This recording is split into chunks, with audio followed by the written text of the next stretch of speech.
प्यारे भाई लोग, कैसे हैं आप सभी। स्वागत है आप लोगों का परफेक्ट वर्ल्ड के एक नए इन दिनों वाले एक्सप्लेनेशन वीडियो में। तब मुझे माफ़ कर दीजिएगा यार, हम लोग थोड़ा सा इधर उधर काम की वजह से नहीं कर पा रहे थे रेगुलर वीडियो को। लेकिन अब से कल से रेगुलर रहेंगी, आज रहेगी वीडियो आएगी और कल से रेगुलर आया करेंगे, ठीक है। तो चलिए सपोर्ट दिखाते रहिए, आज बस थोड़ा एडजस्ट कर लीजिए, ठीक है।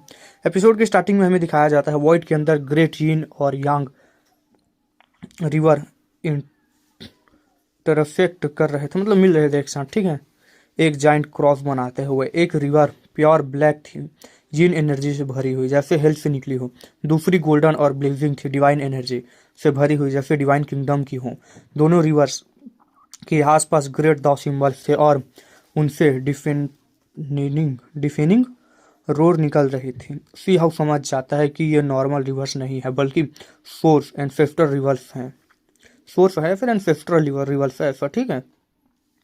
नीचे जो रिवर्स एफएस के नीचे दिखाई दे रही थी वो सिर्फ प्रोजेक्शन थी। असली ग्रेट और यान और यिन रिवर्स कॉस्मोस में फैली हुई हैं।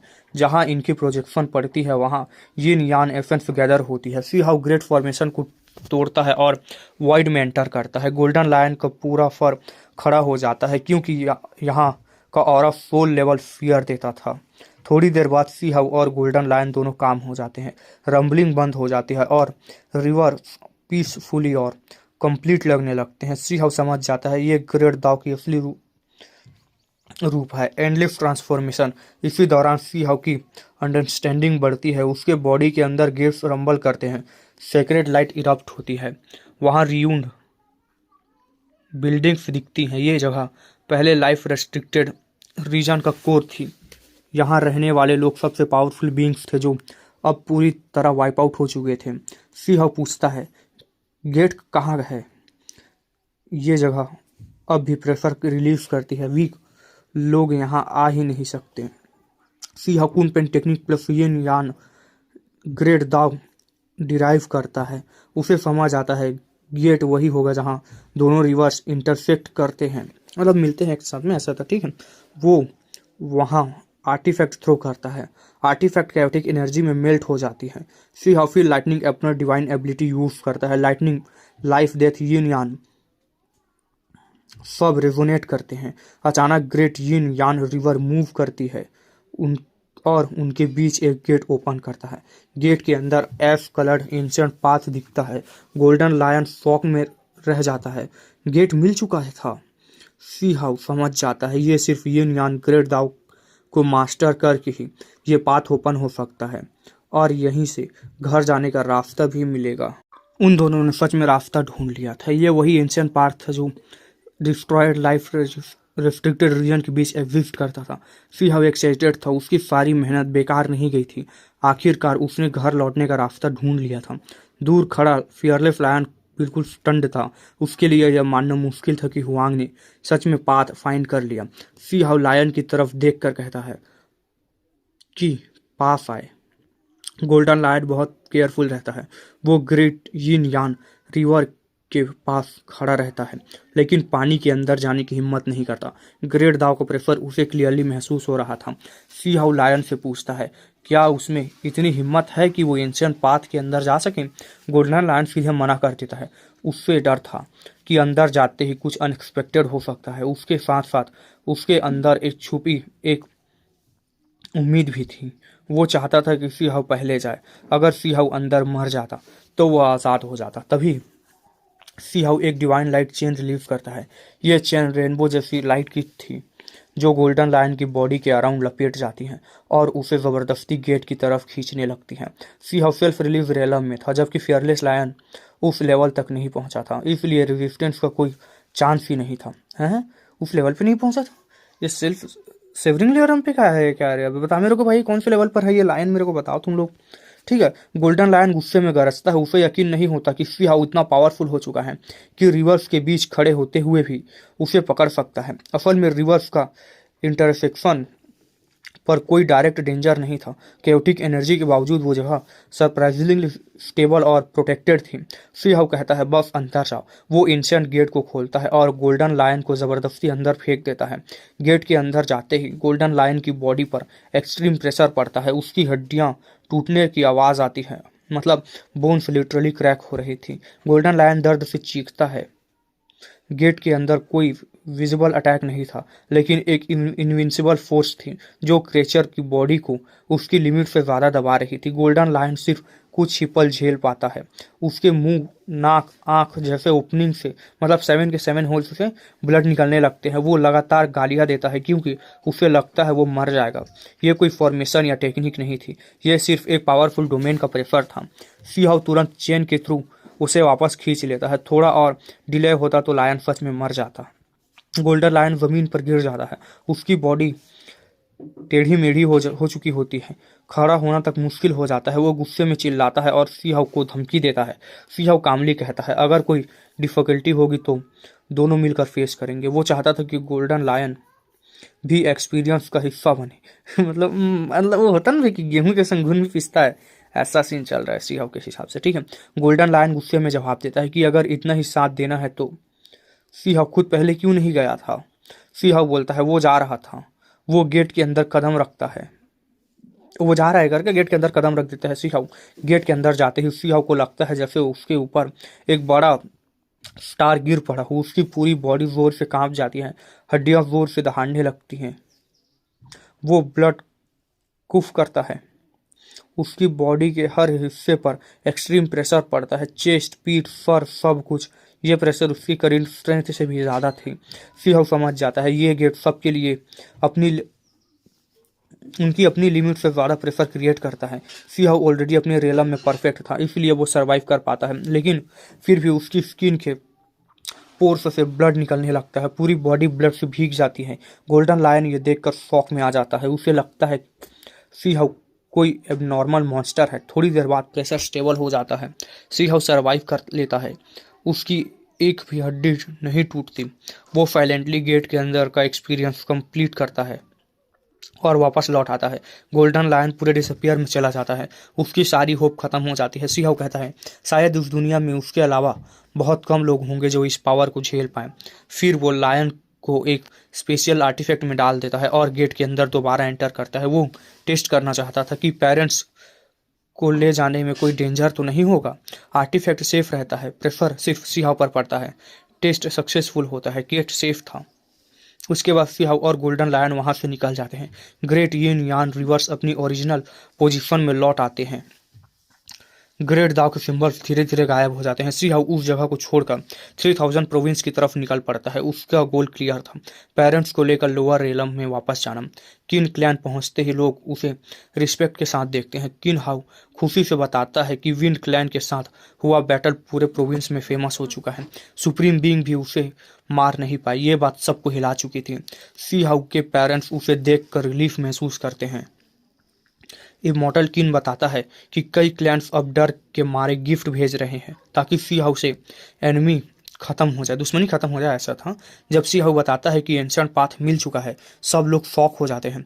सी विलिंग उसका फादर कहता है, अब हम घर जा रहे हैं, और इसी के साथ सी हाउ फाइनली लोअर रेलम वापस जाने के लिए रेडी हो जाता है।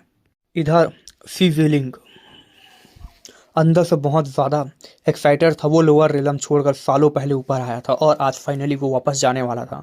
उसके दिल में खुशी भी थी, एक्साइटमेंट भी, लेकिन थोड़ी ही देर बाद उसका एक्सप्रेशन डार्क हो जाता है। उसके दिमाग में एक ही बात चल रही होती है, ग्रैंडपा 15 अभी भी इमॉर्टल टॉम में था। वो उनके साथ वापस नहीं आ सकते थे।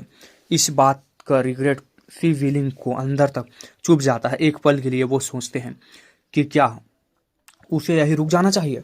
तभी सी हाउ कामली कहता है कि ग्रैंडफादर को अभी कम से कम कुछ साल लगेंगे अवेकन होने में। अभी पहले लोअर रेलम वापस जाते हैं। इंस्टेंट पाथ मिल चुका है। फ्यूचर में वापस आने के बाद चांस मिलता रहेगा हम लोगों को। क्या आगे चांस मिलेगा? सी जीलिंग इस बात को समझता है और धीरे से हाँ में सिर हिला देता है। वो जानता था कि अगर उसका बड़ा बेटा हायर रेलम्स में ज़्यादा देर तक रुकता है तो उसके लिए डेंजर और भी बढ़ जाते। अगर इमॉर्टल एकेडमी और सेक्रेट एकेडमी के सुप्रीम बीइंग्स विंड क्लैन के एंसेस्टर को न रोकते तो एक सुप्रीम बीइंग खुद 9 हेवेंस से नीचे आकर सी हाउ को मारने आ चुका होता।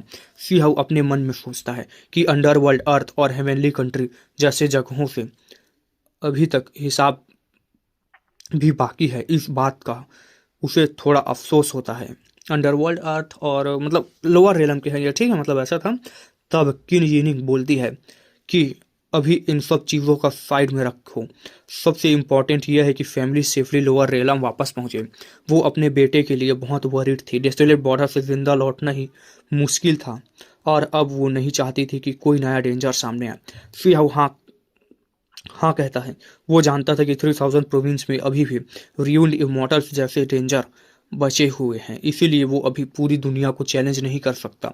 सी विलिंग और किन यिनिंग वापस जाने की तैयारी में लग जाते हैं। इमॉर्टल किन उन्हें नहीं रोकता, ये उनका पर्सनल डिसीजन था। तब एक सरप्राइजिंग चीज़ होती है। किन हाँ वही खड़ा रहता है, वो पैकिंग नहीं करता। सिंह उसे देखता है लेकिन कुछ नहीं पूछता। तब किन हाउ खुद बोलता है कि वो हायर रेलम्स में ही रुकना चाहता है। उसका मानना है कि लोअर रेलम्स कल्टीवेशन के लिए सूटेबल नहीं है, स्पिरिचुअल एसेंस कम है, दाव इनकम्प्लीट है। सी हाउ ये सुनकर हल्का सा सिर्फ लेता है।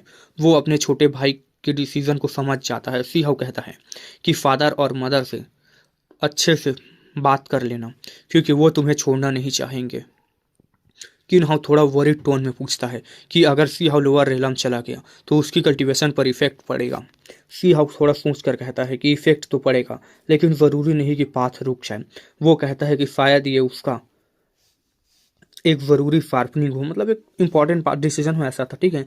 लोअर रेलम में जाना सिर्फ एनिमीज से बचना नहीं, बल्कि एक अलग ही टाइप की कल्टीवेशन भी हो सकती थी। सी हाउ अपने मन को क्लियर रखता है कि उसका पाथ अलग है, बॉडी एज अ सीट। वो अपनी इनर ट्रेजरी को ओपन करना चाहता है, सिर्फ हेवन एंड अर्थ पर डिपेंड नहीं रहना चाहता। इसलिए लोअर रेलम का हार्श इन्वायरमेंट उसके लिए टेस्ट होगा।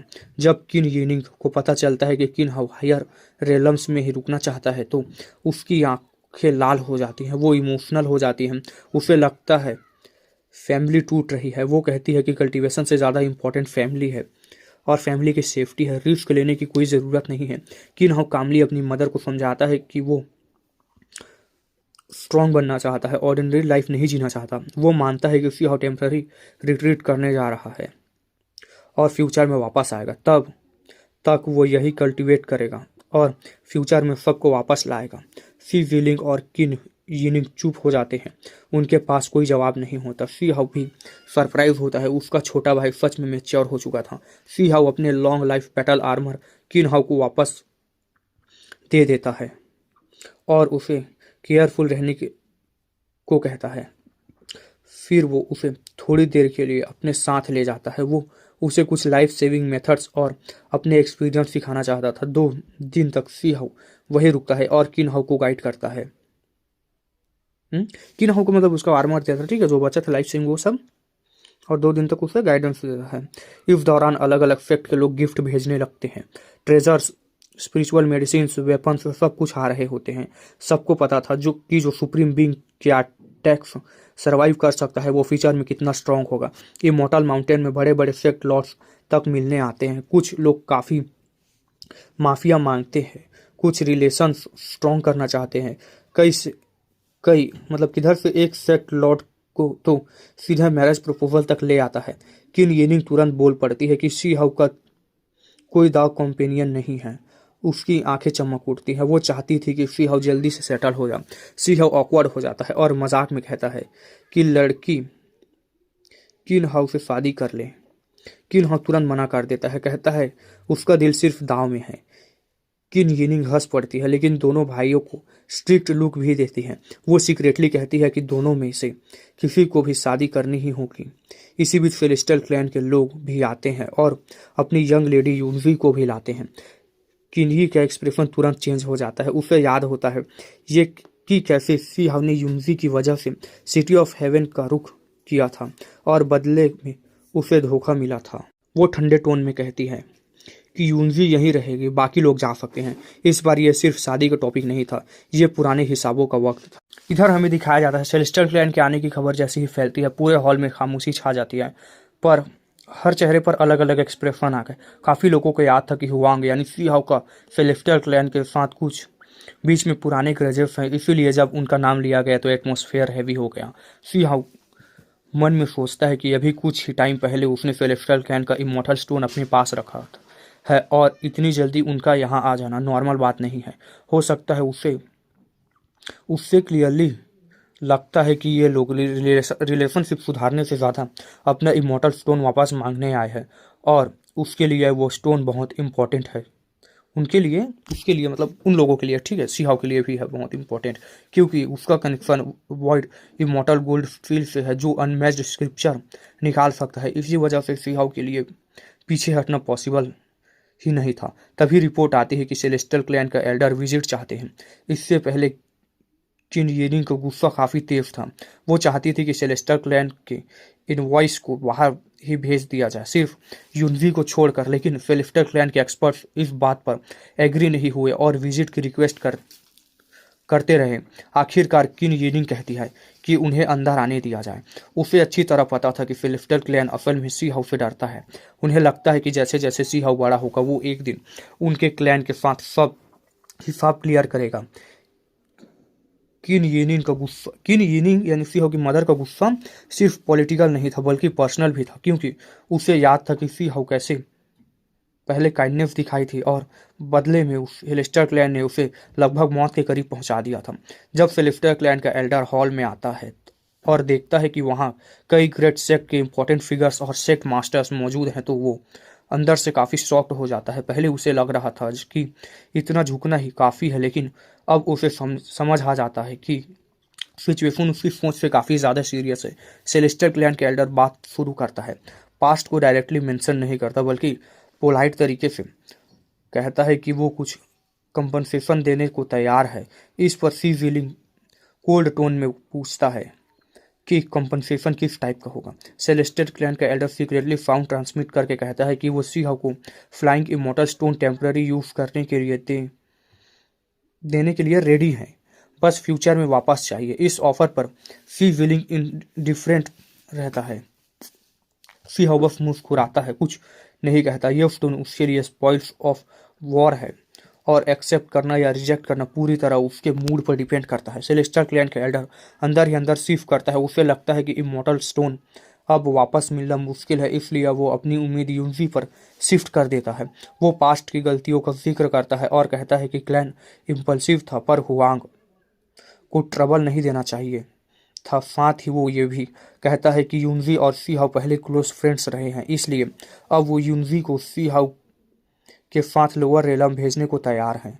हॉल में मौजूद लोग इस बात पर सरप्राइज्ड हो जाते हैं। ऐसी बातें नॉर्मली प्राइवेट में होती है, लेकिन यहाँ सबके सामने हो रही होती है। सेलेस्टियल क्लैन के एक्सपर्ट्स का चेहरा शर्म से लाल हो जाता है। एक टाइम था जब यह क्लैन 3000 प्रोविंस में एम्परल टाइटल के लिए फाइट करता था और आज उन्हें इतना झुकना पड़ रहा था। तभी यूनवी हॉल में एंटर करती है। उसकी पर्पल हेयर, काम पोस्चर और ग्रेसफुल प्रेजेंस सबका अटेंशन खींच लेती है। काफ़ी एल्डर्स जो नॉर्मली इमोशन से परे होते हैं वो भी थोड़ा सेकंड फील करते हैं। यूनवी अंदर से एम्बैरेस्ड और इरिटेटेड होती है। उसे लगता है कि इस तरह पब्लिक में उसे लाना ह्यूमिलिएशन है। यूनवी मन में और सीक्रेटली ट्रांसमिट करके कहती है कि वो कोई आइटम नहीं है बल्कि एक लिविंग सेलेस्टियल है। वो नहीं चाहती कि सेलेस्टियल क्लैन और ज़्यादा रिड्यूसल का शिकार हो, इसलिए आवाज़ नीचे रखती है। मतलब वही यारी से मतलब ऑब्जेक्ट की तरह रख रहे हैं, तो वो कहते हैं कि मैं एक जिंदा इंसान हूँ, मैं ऑब्जेक्ट नहीं हूँ, ऐसा था, ठीक है। लेकिन हॉल में मौजूद काफ़ी एक्सपर्ट उस मैसेज को सुन लेते हैं और सीहाव भी सब समझ जाता है। सिचुएशन और ऑकवर्ड हो जाती है।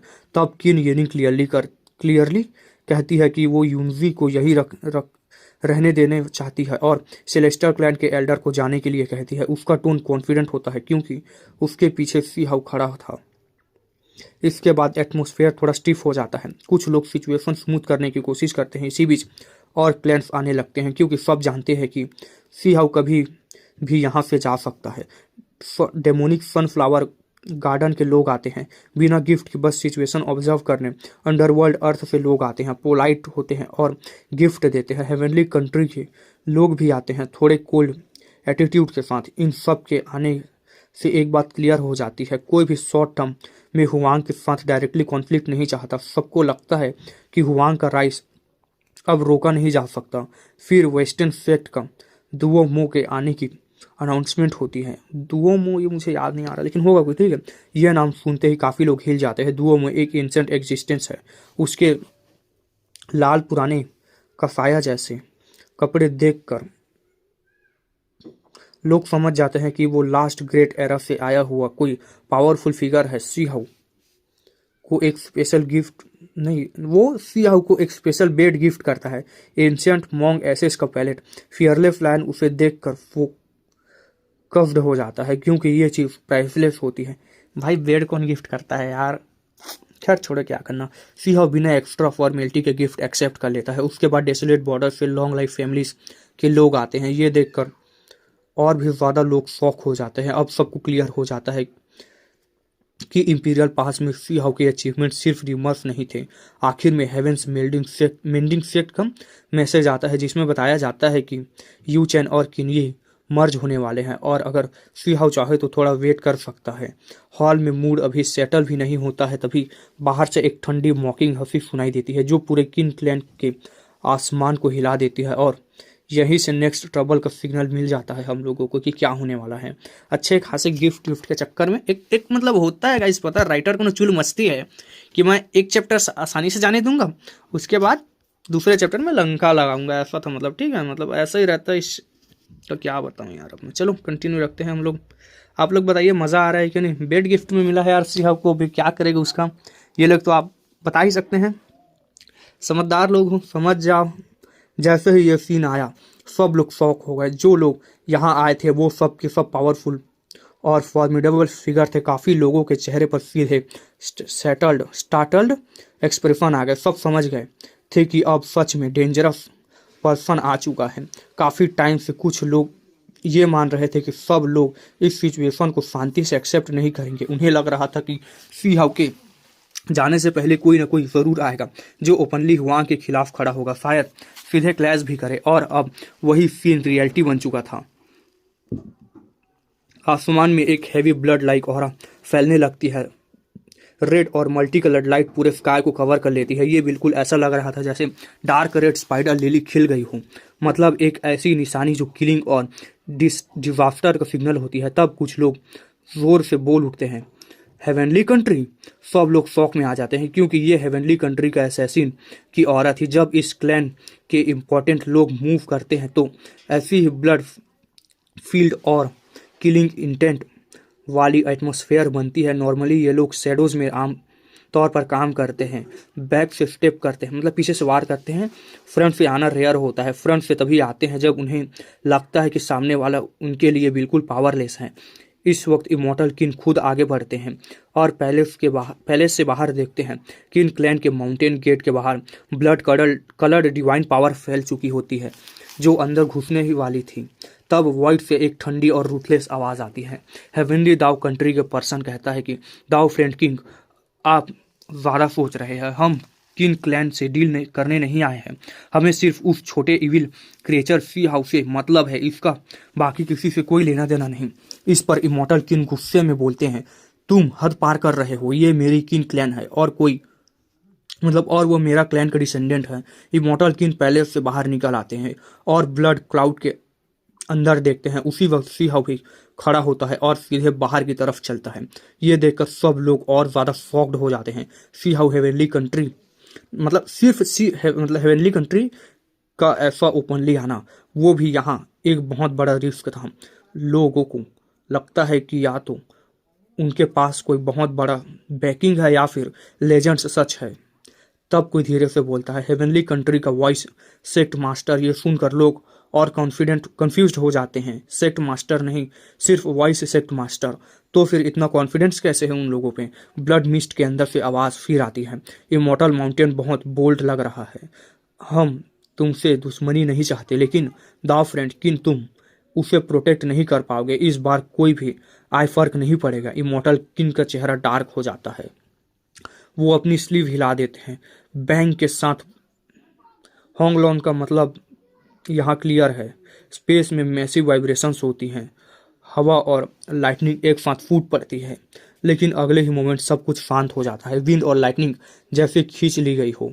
तब एक बहुत पुरानी और एजेड आवाज़ आती है, दाव फ्रेंड किन, इतना गुस्सा करने की ज़रूरत है क्या। किन क्लैन के एक्सपर्ट तुरंत चिल्लाने लगते हैं, कौन है। सबको एक भारी प्रेशर महसूस होता है, जैसे सीने पर हजारों किलो का बोझ रख दिया गया हो। सी हाउ तक को फील होता है कि सिचुएशन डेंजरस डायरेक्शन में जा रही है। एक पर्सन व्हाइट मिस्ट के अंदर से अपीयर होता है केयर फ्री हंसी के साथ। जैसे ही वो थोड़ा सा पावर रिलीज करता है, किन क्लैन की एंशिएंट लैंड कांप जाती है, माउंटेन और वैलीज कोलैप्स होने के करीब आ जाती हैं। सिर्फ ग्रेट फॉर्मेशन की वजह से सब बचे रहते हैं। सब समझ जाते हैं ये एक सुप्रीम बींग है। उसके पीछे एक एंशिएंट पैलेस को प्रोजेक्शन दिखता है, ब्रॉन्ज कलर का रस्ट से भरा हुआ लेकिन टेरिफाइंग ऑरा के साथ। लोग तुरंत पहचान लेते हैं इमॉर्टल पैलेस। इसका मतलब क्लियर था, ये इमॉर्टल पैलेस का लॉर्ड खुद था। एक ऐसी एग्जिस्टेंस जो एंशिएंट टाइम से जिंदा है और रिसेंटली अपनी लाइफ स्पेन के एंड के करीब है। इमॉर्टल किन धीरे से कहता है, दाओ फ्रेंड तुम खुद आ गए। लगता है आप एक यंगर जनरेशन को काफ़ी इंपॉर्टेंस दे रहे हो। इमॉर्टल पैलेस को सुप्रीम बीइंग बोलता है, जब मैं आया हूं तो खाली हाथ नहीं जाऊंगा। इमॉर्टल किन कामली जवाब देते हैं, लेकिन इमॉर्टल माउंटेन कोई ऐसी जगह नहीं है जहां आसानी से पुश किया जा सके। सब चुप हो जाते हैं क्योंकि अगर यहाँ फाइट हुई तो सेक्स वाइप आउट हो सकते हैं।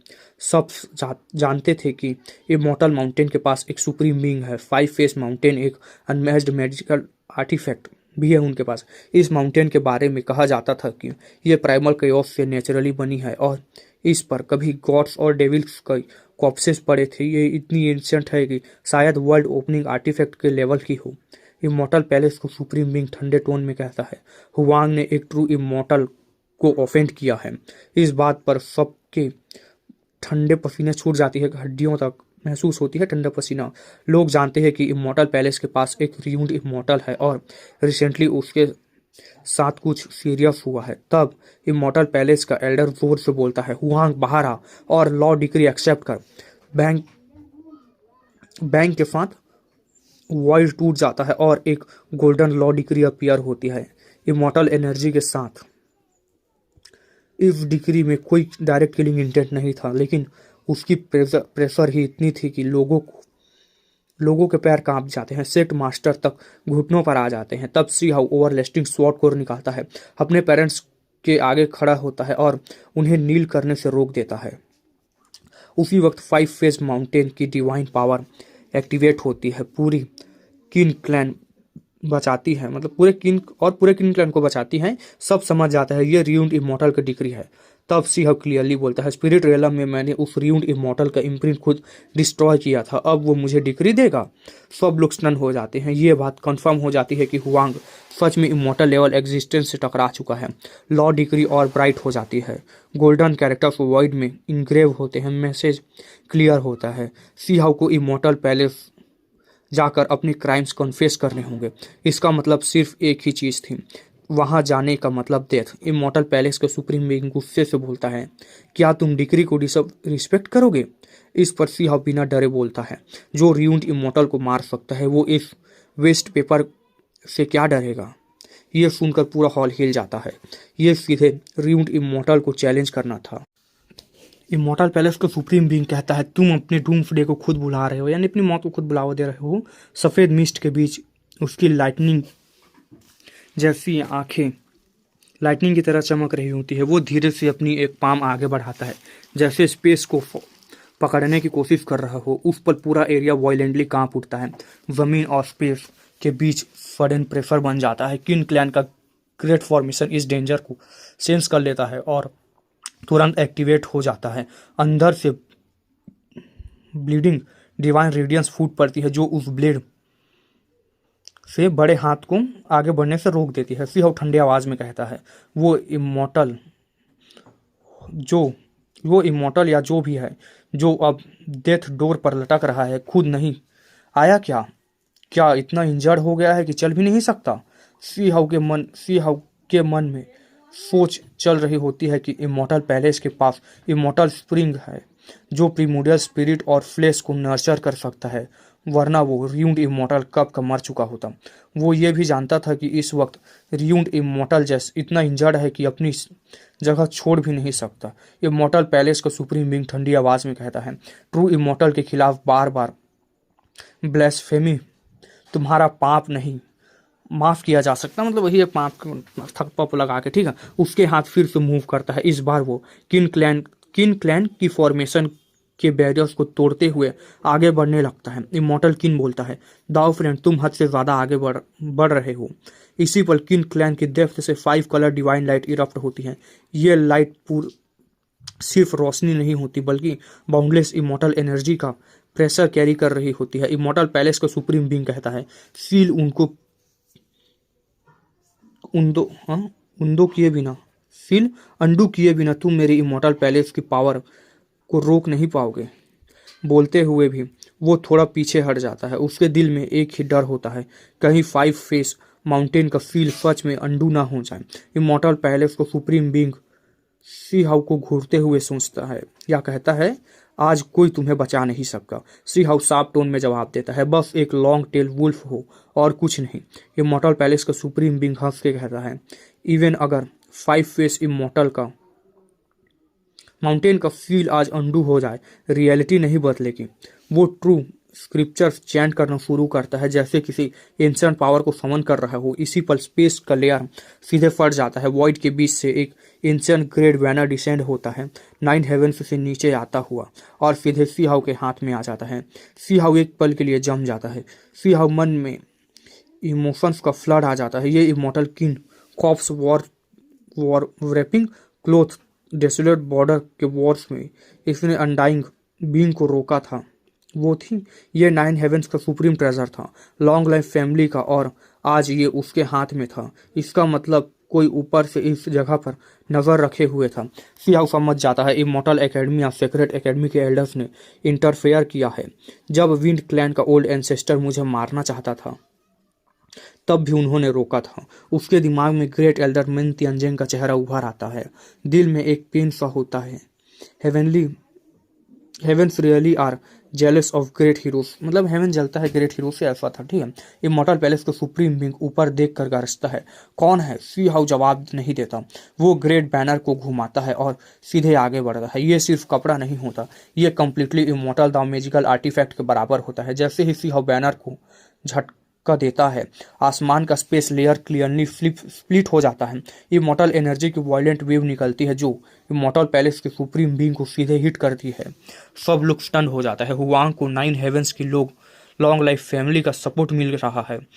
सुप्रीम बीइंग केयरलेस होता है। वो सोचता है कि एक इमॉर्टल कैजुअल मूव काफ़ी होगा, पर immortal king corpse wrapping cloth से निकली इमॉर्टल पावर उसे सीधे उड़ा देती है। जमीन पर 5 फेस माउंटेन वाइब्रेट करता है किंग क्लैन को प्रोटेक्ट करते हुए। अगर यह प्रोटेक्शन ना होती तो यह फ्लक्चुएशन पूरे एरिया डिस्ट्रॉय कर सकती थी। इमॉर्टल किंग का सुप्रीम बीइंग गुस्से में इमॉर्टल पैलेस का सुप्रीम बीइंग गुस्से में कहता है, ब्रैड, तुम मुझे ह्यूमिलिएट करने की हिम्मत कैसे कर सकते हो? वो फिर से अटैक करता है लेकिन बैनर के सामने पूरी तरह क्लैश करने की हिम्मत नहीं करता। सी हाउ दोबारा बैनर घुमाता है। इस बार इमॉर्टल एनर्जी की एक और वेव निकलती है जो कॉस्मोस का स्ट्रक्चर को काट देती है। सुप्रीम बीइंग को मजबूरन आउटर स्पेस में रिट्रीट करना पड़ता है। सी हाउ चिल्लाता है, ओल्ड थिंग, भाग के कहाँ जा रहा है? सब लोग हैरान हो जाते हैं। हुआंग एक पीक इमॉर्टल दाव सुप्रीम बीइंग का पीछा कर रहा था। सडनली इमॉर्टल पैलेस का सुप्रीम बीइंग वैनिश हो जाता है, हेवन एंड अर्थ के साथ मर्ज होकर। सी हाउ के इंस्टिंक्ट्स वार्न करते हैं। वो तुरंत बैनर को अपने अराउंड लपेट लेता है, फुल बॉडी डिफेंस में। अगले ही पल पीछे से एक ब्लैक मिस्ट स्पेस को तोड़ता हुआ आता है। स्पेस के अंदर मैसिव वाइब्रेशंस होती हैं। हवा और लाइटनिंग टाइप एनर्जी एक साथ कोलाइड करते हैं। ये नेचुरल थंडर नहीं होता बल्कि टू एक्सट्रीम पावर के टकराने का रिजल्ट होता है। सी हाउ घूमता है, बैनर को आगे करता है। इमॉर्टल पैलेस को सुप्रीम बीइंग फियर फील करता है और दोबारा रिट्रीट करता है। इमॉर्टल पैलेस को सुप्रीम बीइंग कहता है, सिर्फ इमॉर्टल आर्टिफैक्ट का भरोसा मुझे नहीं मार सकता। असली पावर सिर्फ सेल्फ होती है। वो फिर से वैनिश हो जाता है। सी हाउ अपनी पूरी पावर रिलीज करता है। आउटर स्पेस की लेयर्स क्रैक हो जाती हैं जैसे फीफा टूट गया हो। इसी मोमेंट इमॉर्टल पैलेस का सुप्रीम बीइंग फोर्सफुली रिवील होता है जैसे किसी ने उसे इनविंसिबिलिटी से खींच लिया हो। सी हाउ समझ जाता है जो बैनर भेजने वाला सुप्रीम बीइंग है वो अब सीक्रेट अटैक कर रहा है वैसा था, ठीक है। सी हाउ बैनर को पूरी ताकत से घुमाता है। साथ ही 2 अलग supreme level domain immortal palace के सुप्रीम बींग को लॉक कर लेते हैं। इस डिले के कारण बैनर का स्ट्राइक उसे सीधे हिट करता है, वो ब्लड कफ करता है, बॉडी कंट्रोल लूज करता है और उल्टा उड़ता हुआ गिर जाता है, दूर गिर जाता है। लोग कुछ देख नहीं पाते कि कोई और इंटरफेयर कर रहा है। उनको लगता है कि सब कुछ सीहाव ने ही किया है। उनके लिए ये सीन इम्पॉसिबल था, पर रियलिटी ये होती है। इमॉर्टल पैलेस को सुप्रीम बीइंग इंजर्ड होता है, बाल बिखरे हुए, लिप्स से कॉर्नर से ब्लड निकलता हुआ। तो गाइस इस एपिसोड को यहीं तक रखते हैं। लास्ट के कुछ पार्ट थोड़ा सा इधर उधर हो गया, तो उसके लिए मैं माफ़ी चाहता हूँ दिल से। तो चलिए यहीं तक रखते हैं एपिसोड को, मिलते हैं नए एपिसोड के साथ। तब तक के लिए bye bye, see you tomorrow.